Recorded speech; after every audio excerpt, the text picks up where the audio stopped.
आज की बात। स्वागत। आज की बात को शुरू करते हैं मध्यम मार्ग से। मध्यम मार्ग निब्बाण प्राप्ति के मार्ग का स्वीकार करने वालों को दो अतियों से सदा बचना चाहिए।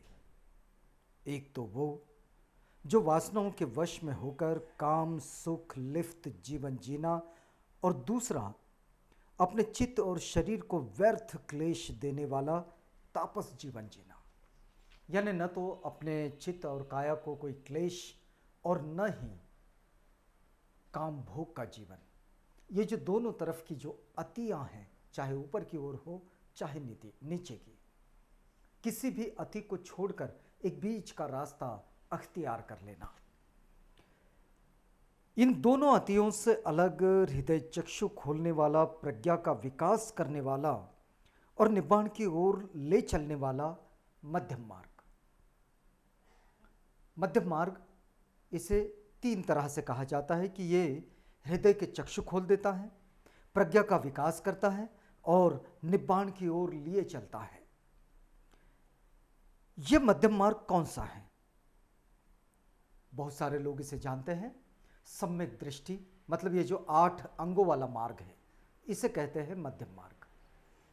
सम्यक दृष्टि, सम्यक संकल्प, सम्यक वाचा, सम्यक कर्म, सम्यक जीविका, सम्यक व्यायाम, सम्यक स्मृति और सम्यक समाधि। इसे अष्टांगिक मार्ग कहा जाता है, इसे मध्यम मार्ग कहा जाता है।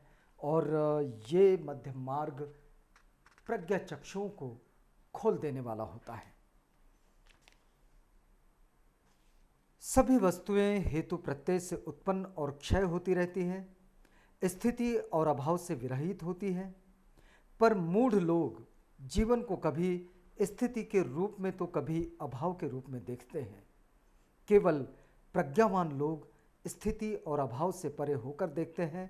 ये मध्यम मार्ग की सम्यक दृष्टि है। जो लोग नहीं समझ पाते हैं वो चीज़ों को या तो संपन्नता में देखते हैं या तो फिर अभावग्रस्तता में देखते हैं। लेकिन जो लोग इस बात को समझते हैं कि ये जीवन अनित्य है, तो इस जीवन की जब अनित्यता को समझ लेते हैं तो तब उस पर समदृष्टि से जीवन में घटित होने वाली घटनाओं को देखना शुरू करते हैं और कभी दुखी नहीं होते और ना ही ऐसे किसी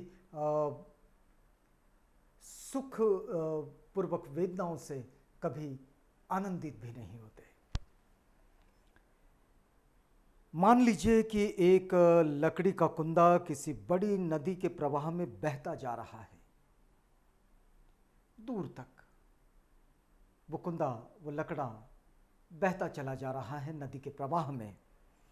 यदि यह कुंदा दाएं बाएं तट से ना टकराए, बीच में प्रवाह में ना डूबे, जमीन पर भी ना चढ़े, मनुष्य से यानी कि मनुष्य के द्वारा उसे बाहर ना निकाला जाए, वो भंवर में भी ना फंसे और अंदर से सड़ न जाए, तो वो सीधा समुद्र में जाकर गिरेगा, मतलब समुद्र में प्रवेश करेगा, है ना।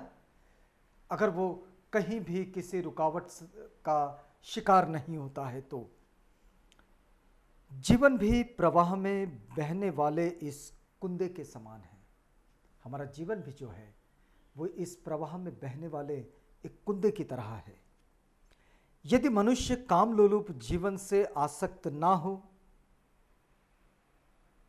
काम लोलुपता में ना फंसे, व्यर्थ तपश्चर्या के पीछे पड़कर काय क्लेश में ना लगे, यदि मनुष्य अपनी अच्छाइयों का घमंड ना करे और अपने दुष्कर्मों में लिप्त ना हो, निब्बाण की खोज में होकर मनुष्य न तो मोह का तिरस्कार करें और न उनसे भयभीत हो, तो इसका अर्थ है कि वो मनुष्य मध्यम मार्ग का आचरण कर रहा है। कोई भी व्यक्ति अगर वो जीवन में घटित होने वाली घटनाओं से विचलित नहीं होता है, बिल्कुल उपेक्षा के भाव से, समता के भाव से अगर चीज़ों को देखने लगता है, तो निश्चित रूप से वो एक बेहतर जीवन की ओर चला जाता है। और इसे ही कहा जाता है कि ये मनुष्य मध्यम मार्ग पर चल रहा है, मध्यम मार्ग का आचरण कर रहा है। निब्बाण पथ पर चलने वालों के लिए सबसे महत्व की बात है कि वह किसी भी अति में ना फंसकर सदा मध्यम मार्ग का ही अनुसरण करें। किसी भी अति में, ना इस तरफ की ना उस तरफ की, किसी भी अति में ना फंसे और हमेशा मध्यम मार्ग का अनुसरण करता रहे। ये जानकर कि वस्तुएं न तो उत्पन्न होती है और ना ही नष्ट होती है।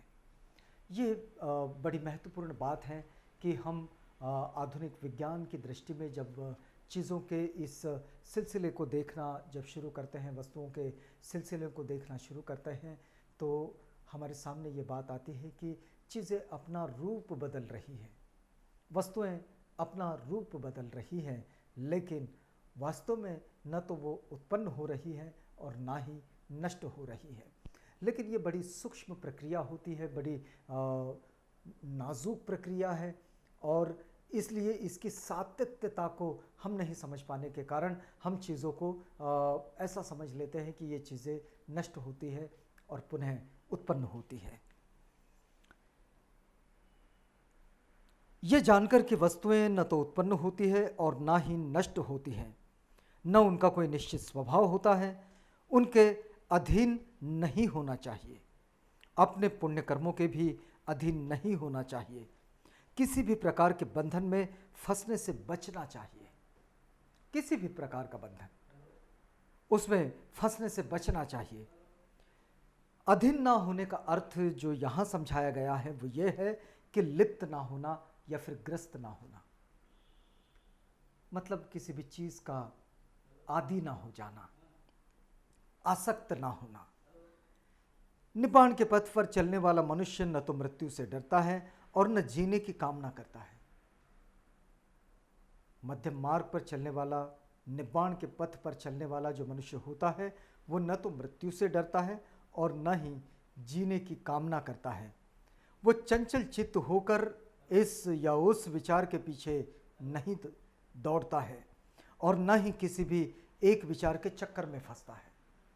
वो जड़वादी नहीं होता। कुल मिलाकर बात जो है समझाने की वो ये है कि जो मध्यम मार्ग पर चल रहा है वो जड़वादी नहीं होता, और जो जड़वादी नहीं होता है वो निश्चित रूप से अपने जीवन को बहुत बेहतर तरीके से इस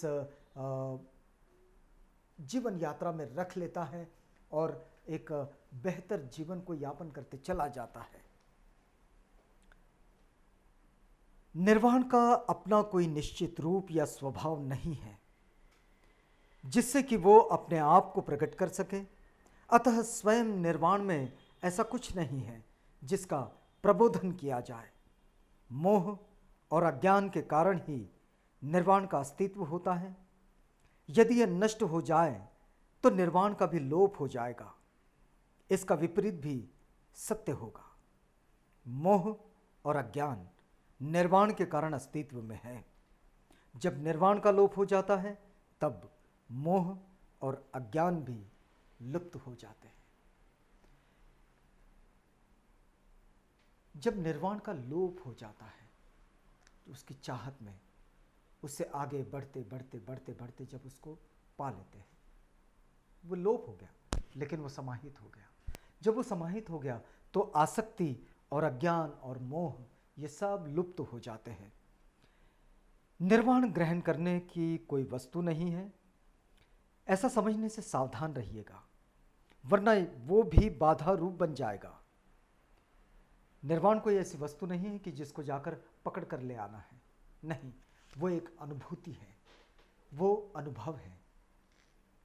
जब अंधकारग्रस्त चित्त ज्ञान के प्रकाश से प्रकाशित हो जाता है तब उसका लोप हो जाता है, और उसके लुप्त हो जाने पर ही निर्वाण नाम की वस्तु भी लुप्त हो जाती है। जब ज्ञान का प्रकाश मन मस्तिष्क में, हृदय में जाग जाता है, तब वो जो अज्ञान का अंधकार जो लुप्त हो जाता है, बस वहीं से निब्बाण का रास्ता भी खुल जाता है। और ये निब्बाण का रास्ता खुल जाने का मतलब सीधा सीधा ये है कि दुख मुक्त हो जाना, यानी कि दुख युक्त जीवन से छुटकारा पाना। तो जो भी लोग दुख मुक्त जीवन चाहते हैं, दुख युक्त जीवन से छुटकारा चाहते हैं और मुक्ति का आनंद उठाना चाहते हैं, उन्हें अपने जीवन में मध्यम मार्ग को अंगीकार कर लेना चाहिए। ये अच्छी बात है कि किसी भी अति पर ना जिए, मध्य में चले, ना ऊपर की ओर अति ना नीचे की ओर अति, मध्यम में चले। आज की बात में बस इतना ही।